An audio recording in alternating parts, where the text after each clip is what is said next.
Unspoken. I'm telling all about it in my Words Unspoken.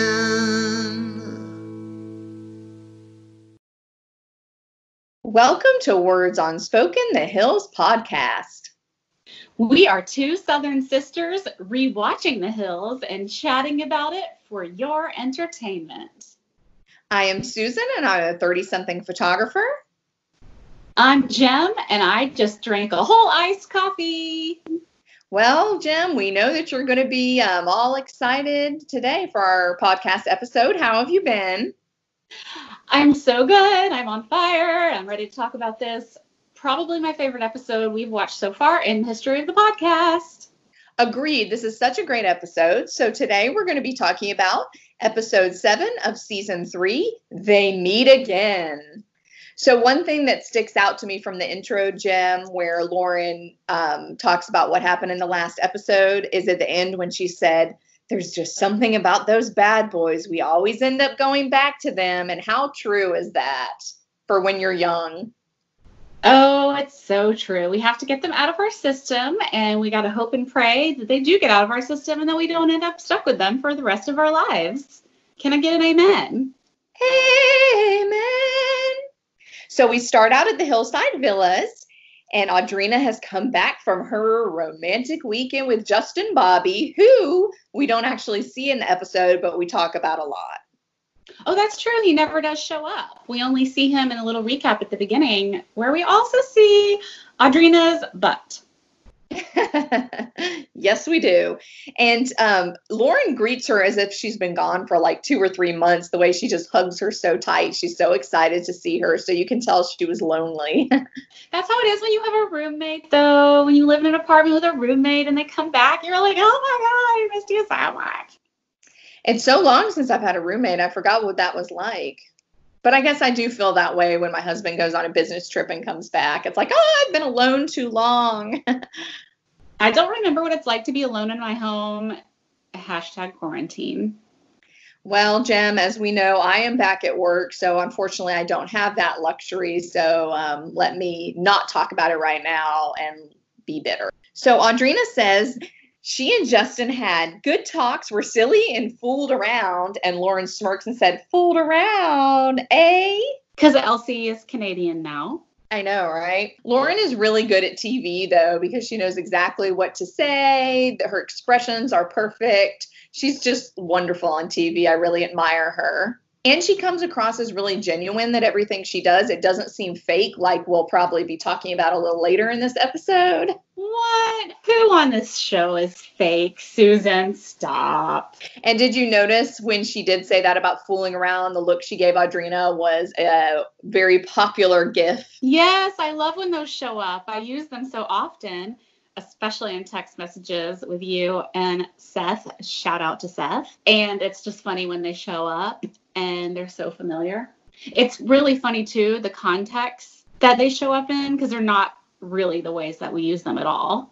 No, it's absolutely not the ways that we use them. I thought of that as well because, I did not know that was the moment when that gif happened, and that's not really how we use it at all. So it is very enjoyable when you're watching any TV show. It is very enjoyable when you watch any TV show and a gif comes up that's super popular. It's just always kind of fun. So then Lauren asked, where do you stand? And she said, well, I did say this trip would make us or break us, and I guess it's made us. And she giggles, and Lauren says, Audrina has a boyfriend. And I'm like, that is not actually what she said, but okay. She is really obsessed with labels. I know we talked about it a couple of episodes ago, and I am coming around to agree with you, Jem, that maybe she is a little too obsessed with labeling Audrina's relationship for her. Agreed. If it weren't for Lauren and Lo in the background constantly hounding Audrina about Justin Bobby, maybe they could have just been chill and hung out, sort of like he was describing. So then Lauren reveals that she had coffee with Jason, and Audrina says, I can't believe Jason is back. Yeah, none of us can believe it, Audrina. So then we head to Spidey's apartment. Heidi makes a sarcastic little crack about Spencer leaving the toilet seat down. And finally, he hasn't left it down, I guess is what she's saying. Spencer would be the kind of guy that leaves the toilet seat up, wouldn't he, Susan? Yes, he absolutely would. I wouldn't know much about it because I don't have a disrespectful person in my household. So can't really speak to this. Same. I don't think it's that hard, Jim. It isn't that hard. I've been married for a lot of years and never one time in the history of living, P.S. I have one bathroom in my house. Never has my husband left the toilet seat up. I've been married for 13 years, and the only time there was a toilet seat up, it was because I was cleaning and I left it up throughout the night, and I went in and it hurt. It's not. I love it was you that left the seat up. That's so funny. Of course it was me. You know that it would be me over my husband. You know how he is. But anyway, once again, Spencer's just chilling. He's reading the Wall Street Journal, just sitting there like he always does, never doing anything as Heidi gets ready for work. And there's so many pinball machines in the room. I mean, he really just wants to be a bachelor, right? Or video games? Are those left over from the graffiti days? Yes. I think so. So then Spencer asks, how is Elodie handling her promotion? And she says, oh, fine. She knows it's business and not personal. Okay, Heidi. Ooh, Chile. She does not know. Spencer whistles at Heidi and says, you look very cute. And he tries to kiss her. And she's like, I'm wearing lip gloss. And he kisses her anyway. And I'm like, oh, this is really kind of cute. I enjoy this. It felt like a really real moment. And then he immediately gets all needy and it's not cute anymore. Don't go to work. Stay home with me. Can I come to work with you? Okay, Spencer, you're the one who encouraged her to go after the promotion. Spencer, are you her son or her fiance? Well, it's because he's at home all day bored reading the Wall Street Journal, reading his books on the internet, obviously not doing anything. And he's probably thinking in his head, why do you have to go to work? We don't need the money. I don't know, but I found him to be obnoxious. Right after, for the first time in ages, when I was like, oh, this is actually kind of cute. Spencer, maybe if you hadn't broken up with Brody and all the other bros, you could be hanging out with them in Malibu all day while Heidi was at work. True story, Jem. So then we head to Teen Vogue, and I'm so excited. I'm sure you're excited too, Jem, because Lisa Love is back. L squared, I miss you. And this is when something struck me out of the blue, and I just wrote it down so I would remember to discuss it with you before we get into the scene. What happened to the original music in the Hills? Okay, well, I think it has a lot to do with the fact that it's on Hulu. And as we know, with TV shows years ago, the contracts they would sign did not include anything streaming rights. So if you get the DVDs, the original music is probably in there. But on Hulu, they can't have the original music, probably because they don't have the rights. I listen to the Scrubs podcast, and they talk about that all the time. If you watch Scrubs on Hulu, and they're very well known for their music, that was a huge thing for their show, you will not hear the original music. And they talk a lot about how it can change the whole scene because that music is picked out very carefully. So I would say that that's what it is. I actually didn't notice it all, but I'm sure that's what it is. Okay, this makes perfect sense because for some reason the transition music to the scene was like so terrible. And I was like, they're better than this. And then all of a sudden I realized I hadn't heard any original music and I hadn't seen any, little subscript with, band or song name or anything. And didn't even think of that angle, which I should have. So thank you for clearing that up for me. Let's go back to Teen Vogue and Lisa Love. So it's time for the Young Hollywood party again. This is always fun when they do that on the show. And this year, Amy Astley wants to get a fashion house involved, and she's chosen Marc Jacobs. And Lisa says they want 1,500 people to come. Jem, that's a lot of people for one party. I mean, I know that's how many they're going to invite, and not necessarily everyone will come, but I'm sure if you get invited to a party like that, you mostly come. So I'm like, 1,500 people, that's a lot of people. That is a lot of people. And especially when you're dealing with a lot of big names and Hollywood types, you're going to have a lot of them that are just not going to RSVP, and then they're going to show up. So not only do you have to plan on all of them showing up, but you're going to assume that they're all going to bring dates, even if they don't have a plus one. And some of them are going to show up with entourages, as the rich and famous are wont to do. And you really can't control what guests at that kind of a party do because they do whatever they want. And it's not like, a party that you or I might throw. It's a Hollywood party, and they're just known to to be their own special brand of crazy. So I would not want to be in charge of a party like that. I guess in my life I have been, and it's not the most fun thing to deal with people at that level, because you just don't know what you're getting yourself into. No, what a nightmare. And now this is part of Whitney's job. So she has to find 2 different locations for Amy to choose from. And that's a lot of pressure, presenting 2 locations to Amy Astley. So then we head to Bolt House, and Heidi comes in. Whether this is her first day of work in her new position or not, I don't think so. We've already seen her come in. I don't know what point in the process this is, but she comes in. It looks like she's late because everybody seems to already be sitting there and working. That could be a TV show thing. Who knows? But I did think that was kind of funny. So Elodie kind of looks askance as Heidi comes in, probably because it's late. Don't you feel like Heidi is the type of person that's never on time for anything ever in life? Oh, absolutely. I can't imagine her being on time for anything. There's just certain people. I know we've known quite a few people like that in our lives who just don't even think anything about it either. They're like, oh, I can be anywhere at whatever time I want. It doesn't matter. And it's really annoying. Pet peeve, totally. It is absolutely my pet peeve as well. So Lacey goes in Heidi's office and brings in her phone messages, and she starts giving them to her, and Heidi stops her and says, okay, the only calls I take are from Brent or Spencer. Take messages for me on everyone else. I don't want to be bothered with any calls. Even when she's at the office, Jim, and I'm like, that is not how this works. If someone calls you and you're there, you're supposed to take the call. You are not that big a deal where you have to get a message taken for you every time someone calls. I was so mad. Susan, you've missed a major detail. When Heidi lists the names of the people that she's taking calls from directly, it's Spencer, Brent Bolthouse, and Jen Bunny. Wait, I missed that. Did she really say Jen Bunny? I didn't hear that.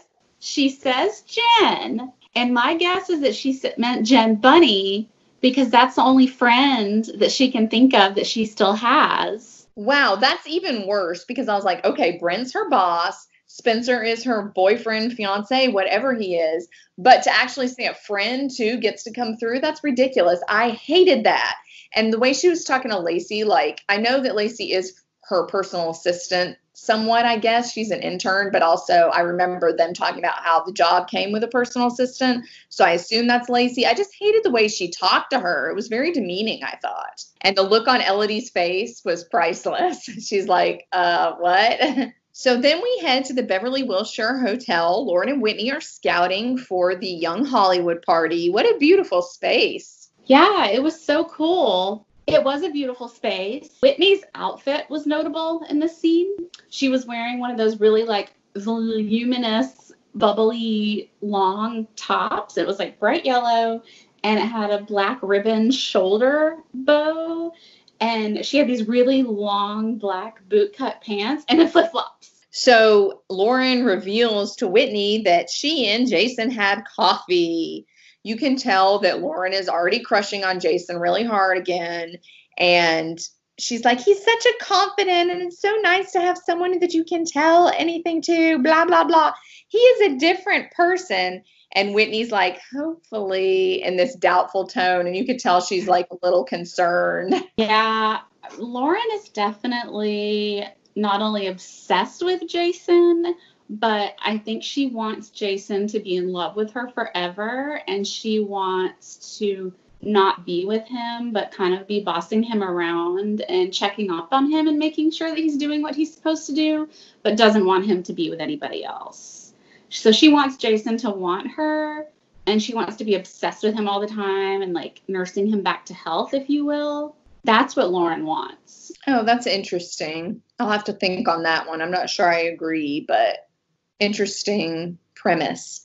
So then we head back to Teen Vogue, and Whitney is stressed out about finding a space. They've just gotten back from another tour, and she's worried that so many people won't fit in the new venue. So they chat more about work before finally getting down to the good stuff, which is talking about Justin and Andrina's trip away. Whitney is so funny in this scene, Jem.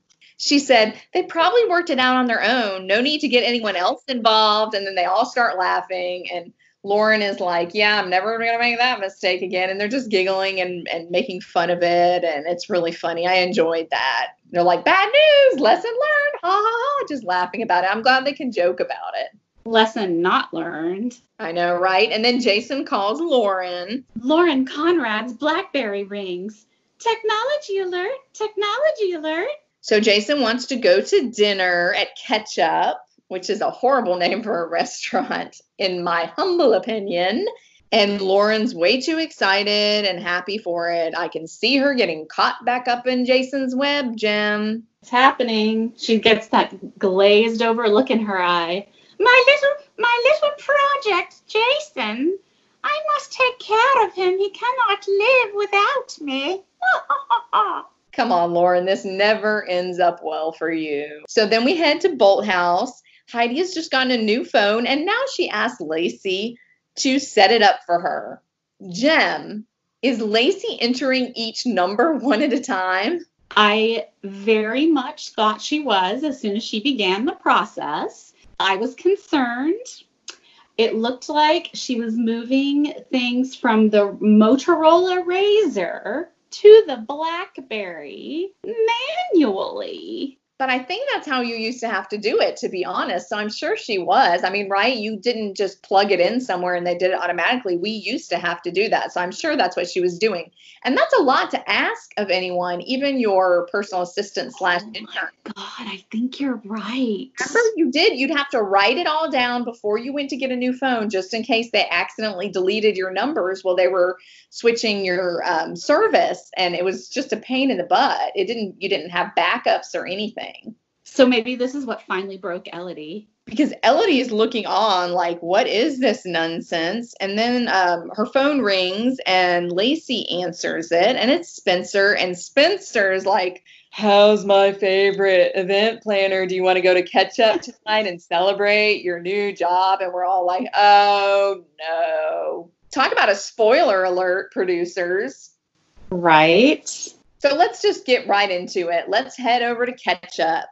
Lauren and Jason walk in. Lauren is dressed all cute in her heels and her pretty top and her jeans. And Jason's like in a white graphic shirt and jeans. I'm like, dude, you could have at least dressed up. He's so annoying. He says, this place is sick. It's so sick. Oh my God. They just chatted and Jason's kind of looking around. Lauren thinks he's checking out another girl and it just feels awkward. And it's like, they don't seem to be really clicking like they normally do. Lauren's having a drink, which I thought was not a good idea when you're having dinner with someone who's so newly sober, but whatever.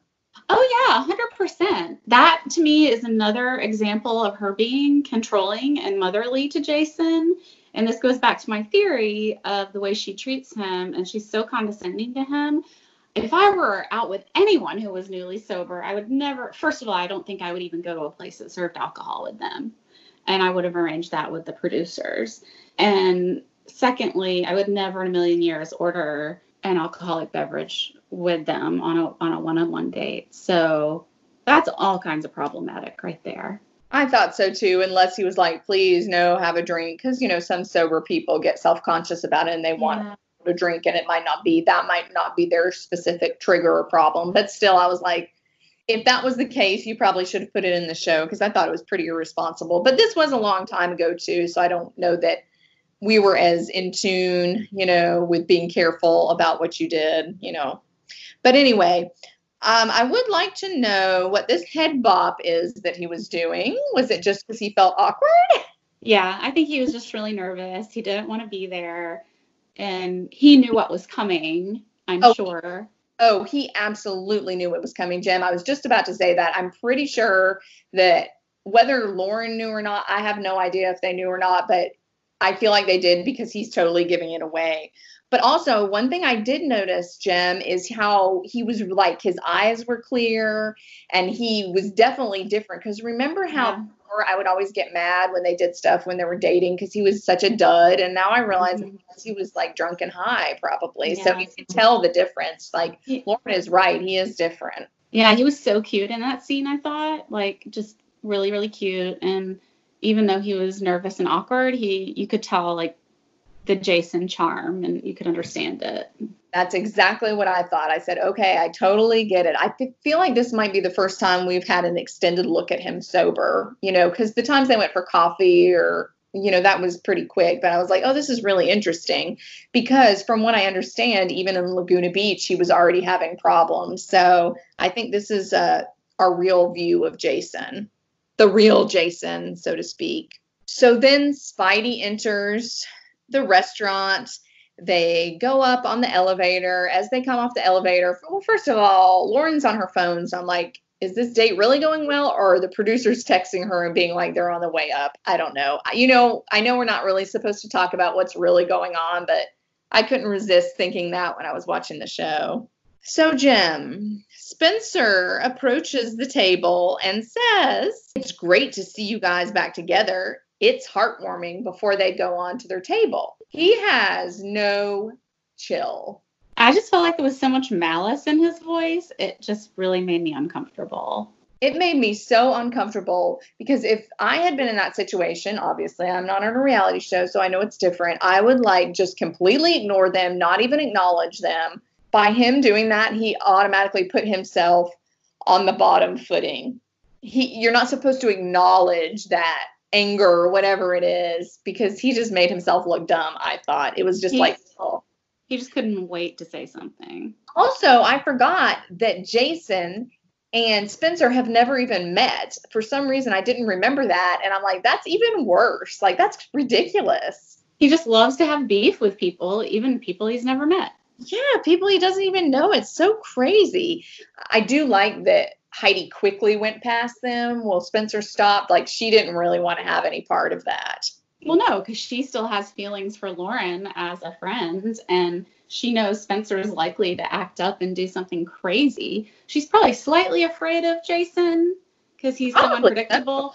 Because at this point, he's been arrested multiple times. He's been in court, and he's been fined, and he's had all these altercations with people and had a lot of legal trouble. And so Heidi's probably terrified of him. Probably so. And so Spencer starts egging her on. He's definitely enjoying this. Go say hi to her. She is your best friend. I mean, dude, that's ridiculous. First of all, they're not friends anymore. And why are you trying to get her to do something she's not comfortable doing? They just both sit there, though, and just mock Jason and Lauren. And it's really rude, the stuff they're saying. I don't even really want to repeat it because it made me really mad. Here's Jason. He's trying to get sober. He's trying to do the right thing. And they're almost kind of mocking him for being sober when they talk about, oh, let's send them drinks. Oh, let's send him a Shirley Temple. And they're laughing about it. It's like, okay, it's not really funny because good for him. And I felt like they were making fun of him too much. And, look, you can still be mad at someone who's treated your friend so bad, even if they were, doing it because of their alcoholism or drug use. I'm not saying you can't be mad, but they're not mad at him because of Lauren. They're mad because they're not friends anymore. And I guess they're blaming Jason, even though they're the ones who made up the story, or Spencer's the one who made up the story, about the sex tape, which is why they're not friends anymore. And I just think it's funny. It's really like they're blaming the victims really for something that they did. And it's so funny because you can tell every time they talk about it that Heidi does feel really bad about it, even though she doesn't want to admit what happens. And it's just ridiculous to me, but Spencer's not worried about it at all. He doesn't feel bad about it. He's enjoying the drama, and he's just mocking him as they sit there. And it made me so mad when they sent the drinks over. Now, the comments about water, jail, rehab, Shirley Temple are so problematic. This is the most excitement Spencer's had in weeks, maybe months, and it's way better than sitting at home on the computer and pretending to read the Wall Street Journal. And imagine that happening now. I mean, I know a lot of crazy stuff still happens on TV, but you would get dragged and canceled forever, even though we know cancel culture isn't real, Susan. But you would be in so much trouble if you mocked somebody's recovery on, reality TV. Well, it's funny because Heidi says best friends don't yell at best friends, as if that was the problem that Lauren yelled at her. Okay. Best friends don't lie about sex tapes. Exactly. I do like Jason's attitude about this. Lauren's like, I really hate him. I don't like him breathing near me. And Jason's like, we shouldn't let this bother us. Who cares? And I do like that attitude, even though, of course, we should care because it does bother Lauren. But I do like that he's kind of like, okay, whatever at first. And then I think when he keeps thinking about it, it makes him more mad. They really are perfect for each other. I think Jason even says that. And it's like, it's true. They don't have, neither one of them have any friends anymore. It's really kind of sad that they have allowed them getting together and them being mean. They are burning all these bridges, and we'll actually talk about that more later. But they really are perfect for each other. They're a match made in heaven to this day of 2020 where you and I are talking to each other. And I do have to insert one thing. It's really funny how Jason gets more and more upset. And if I had not remembered this episode, because it is burned in my brain, and I actually did remember this, unlike everything else, I remembered this. And so I knew that they didn't fight. But if I had not remembered it, I would have thought that Jason was going to literally get up and beat Spencer's ass, because he kind of should have. I don't condone violence, but he should have. It did seem like that was the direction they were trying to lead you in. Yeah. And luckily he didn't, because he was already in enough legal trouble. But I love how Lauren says, if you get hurt, I have no driver. I know, it was just so funny because it was just a moment of levity. And she's like, just sit there, be quiet, be calm, don't start anything. And then this got me thinking, Susan, was there more drama before Uber when we needed people to take us home? Yeah, if there had been Uber, then Jason could have gotten up and punched Spencer, and Lauren still would have had a ride home. Jason could be in prison to this very day, and Spencer might have lost an eye, and he'd be like one-eyed Spencer Pratt, and he'd have like a crystal eye patch. So then the waitress delivers the drinks to Jason and Lauren, and they're like, no, thank you. And they send them back. And Heidi says, how rude. Okay, Heidi. How is that rude? She is so clueless sometimes. She's really good about turning the situation around, isn't she? It's kind of like, oh, Elodie knows it's not personal. Elodie knows it's business. Like, oh my gosh, I can't believe they returned the nice drinks we just sent them. She has no clue. It's ridiculous. So Heidi says how disturbed she is that Lauren is having dinner with Jason and not her because of Spencer. And I'm like, this is really baffling, Heidi. It's not about Jason. I think it's funny that they did kind of make it about Jason, when the problem was that they made up a story about Jason and Lauren, and she seems to blame Jason for a lot, and it had nothing to do with him, really, except that they made up a story about him. That's the only thing it had to do with him. So it's like, oh my gosh, that's so annoying. And then Lauren says she wants to go home, and Jason's like, I hope you're not in a bad mood. Like, oh no, are you not going to invite me in when we get to your house? And then as they walk out the door, Heidi yells, bye, have a good night. Cringe. What's wrong with you, Heidi? You have no chill. So embarrassing. I was so embarrassed for her, Jem. So they head home, and they have like an interesting conversation in the car. Jason says, I knew from day one that chick was shady. She's lying. She's conniving. And Heidi's found her perfect match. And Lauren says, well, I feel bad for her. And it's always interesting because I don't know if we've talked about this on the podcast before. I'm sure we have. But I really do think Heidi came into the OC when she was on the OC with an agenda. And that's probably what Jason saw, because that's when he met her, that she just kind of wanted to be on TV. She wanted to be famous. And I think that's really what he means. It's Laguna weird. Beach? Yeah, sorry. Laguna Beach, the real OC. Reminded me again that Jason and Spencer don't know each other. So it's just so like, oh my gosh. But they keep looking at each other significantly when they get to the hillside villas. Like, is Jason going to come in? And Lauren finally says goodnight. And she walks inside alone. When his Jeep pulled up to Hillside Villas and she left, the music, first of all, which probably wasn't even the original music, everything, Jason's face, Lauren's face, her leaving, I felt so stressed. That whole scene at Ketchup, the whole drive home, everything that happened, her walking away, him leaving, I was extremely anxious. I really liked their conversation in the car because it felt so real, like a conversation that you would have going home after a dramatic event. I really enjoyed that. I think it was so well done. I liked how the camera was like super grainy and everything. It was an awesome scene. I really enjoyed that. It was very relatable. Yes, absolutely. So then we head to Teen Vogue the next day. Lauren comes in and Whitney has to make sure she tells her how cute she looks, which she does. When Lauren walked into the office, Whitney was reading about Osama bin Laden on her computer. I was trying to see what that was. I'm so glad you were able to see what it was because I'm like, what is she doing? That's so funny. Our queen Whitney was staying up to date on her world news. So Lauren can't wait to tell Whitney about the drama from the night before. And from the look on Whitney's face and whatever it is she said, I can't remember right now what it was she said, but she says something in that weird voice, which always makes me think they're dancing around the fact producers set it up or something. Like, I can tell that's her first thought, like, oh, the producers definitely set that up, but she can't say that. And then she's like, oh no, were there encounters? And she says, Lauren says, oh, there were encounters. And she tells her about everything that happened. And the one thing that I enjoyed, and I'm sure you enjoyed it too, is when she talked about sending back the drinks and she said, homeboy would poison my drink. I love that she calls these undesirable men homeboys. That's like her biggest insult on the hills. It really is. But and then they just talk about how Jason's never liked Heidi.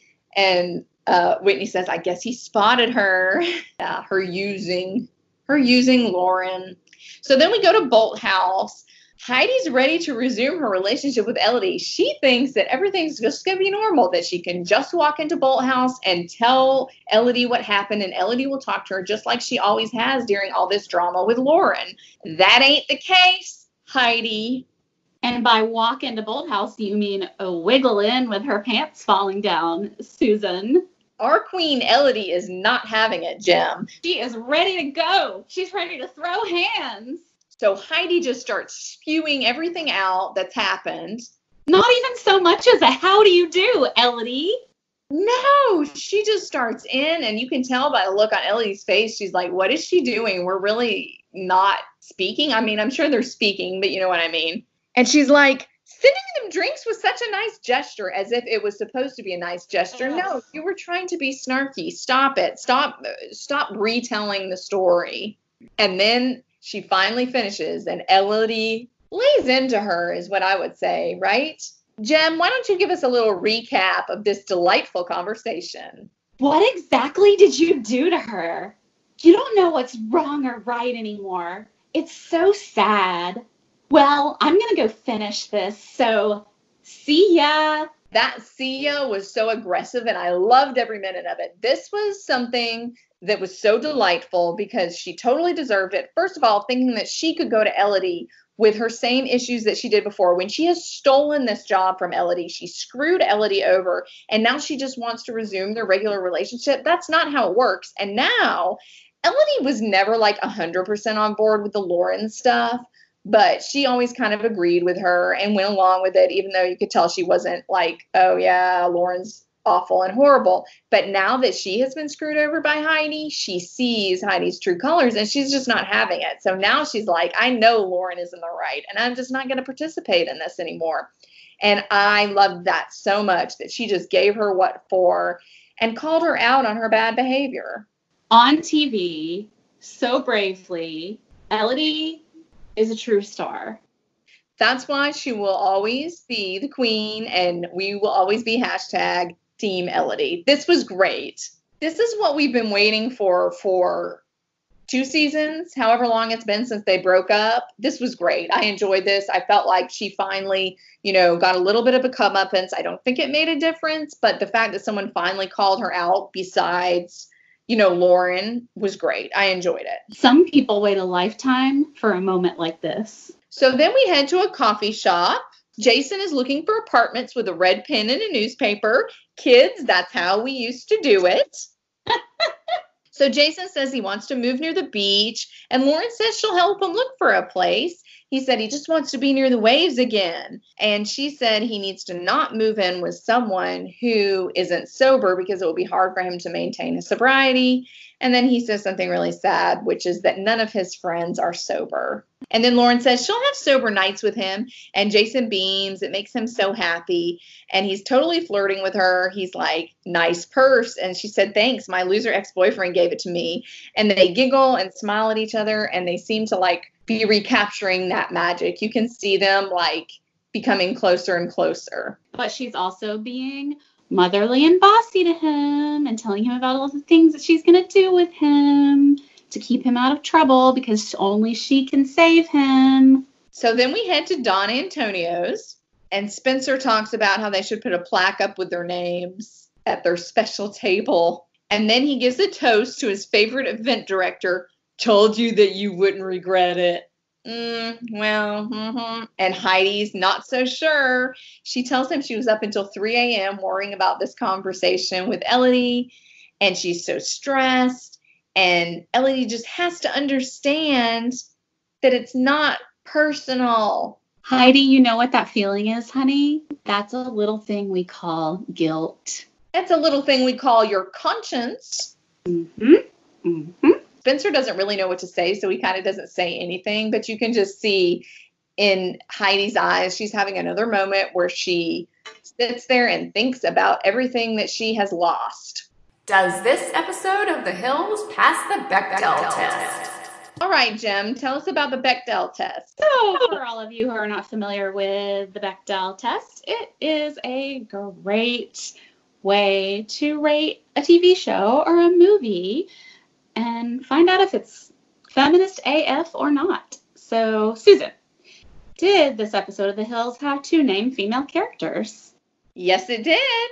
Did 2 of those named female characters speak to one another? Absolutely. And did any of those 2 named female characters speak to one another about anything that did not involve a man? No. You are incorrect. This episode barely squeaked by the skin of its teeth when the named female characters were discussing party planning for the Young Hollywood party. Our standards are so low, Jem. They are on the floor, in the basement, underneath the basement, in the crawl space, and in the septic tank. Are those lower than basements? All right, let's move on, Jem. Winners of the week. Jem, I think the winner of the week is pretty easy this week, but let's see if we have the same one. Who is your winner of the week? Susan, my winner of the week is the restaurant Ketchup, because they had, at the height of their fame and fortune, 4 separate and distinct famous The Hills characters in their restaurant in one night with drama for other people to see. And, you know, I was a little curious about old Ketchup. So I looked it up. And did you know that it was part of the Dolce restaurant group? Anyway, so I have a personal story about the Dolce restaurant group, Susan. In my previous life, I had an encounter with the owner of the group. He screamed at me, yelled at me, and threw things at me, and was very terrible to me. And is now being heavily sued for fraud, conspiracy, sexual assault, and offshore accounts for millions and millions of dollars. And he was also in Big Brother. So I am getting my revenge for his cruelty to me. Allegedly, he did it, right? Allegedly, he did all of those things. Ketchup was the winner of the night, but they have definitely not won at life. They definitely got a lot of shout outs, that's for sure. They kept showing the menus, and Heidi was hiding behind the menus where you could distinctly see the Ketchup logo. Do you think that Punk'd was on TV at the same time and Ashton was an MTV employee? Yes, probably. I was going to say that too. He definitely had a relationship with MTV, so I'm sure that was part of it. Although I'm sure everyone wanted to be on the Hills at this point in season 3. It was a pretty darn popular show. But we did not have the same winners of the week. My winner of the week was Elodie, because she finally got to say her piece. That's such a good winner. Thank you. I think that makes me the winner of the week. It does. You won the winner of the week. Jem and Susan's funniest moments. Okay, Jem, my funniest moment was when Heidi and Spencer walked into Ketchup, and the look on Jason's face was delightful. We'll have to post a screenshot of it. It was funny, and I enjoyed it, and I chuckled and laughed. Even if he already knew they were coming, it was a great look. Susan liked this moment so much, she took a picture of it and texted it to me while she was rewatching the episode. This is true. Jem, who's your funniest moment of the week? So this is a first in the history of Words Unspoken, the Hills podcast. I do not have a funniest moment because this episode was so anxiety inducing and emotional and serious for me that I didn't laugh until I started talking to you about it. But when I was watching it, it didn't make me laugh at all because it was so sad between, Jason and Lauren and Jason and the whole Elodie's thing was just intense. And yeah, I don't have a funniest moment. Well, really, my funniest moment isn't a moment that's supposed to be funny, so I definitely see what you mean. There are some people in LA that are.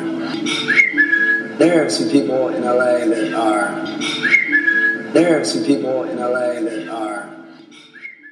All right, Jim. I think, the pratfall of the week just has to be the whole episode. Anything Spencer says, everything he did was a pratfall. He was so badly behaved in this whole episode, from the beginning saying you did the right thing and screwing Elodie over to the very end when he didn't have anything to say to Heidi when she was sad about this breakup with her friend. So this whole episode, every part of Spencer, he just was so badly behaved.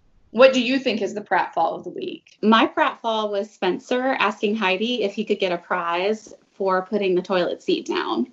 Oh, Spencer, Spencer, Spencer. Thank you for joining us for Words Unspoken, the Hills podcast. Here are the many ways you can get in touch with us. By email at wordsunspokenpodcast@gmail.com, at our website, www.wordsunspokenpodcast.com. You can find us on social media by visiting our Facebook page, The Hills Podcast. You can find us on Instagram at The Hills Podcast, on Twitter at The Hills Podcast. Thanks, everybody. Have a great week. Bye, y'all. Bye, y'all. You and all your pretty little friends up in the hills where the party never ends. Your schemes and your dreams when you're whole and you're broken. I'm telling all about it in my words unspoken.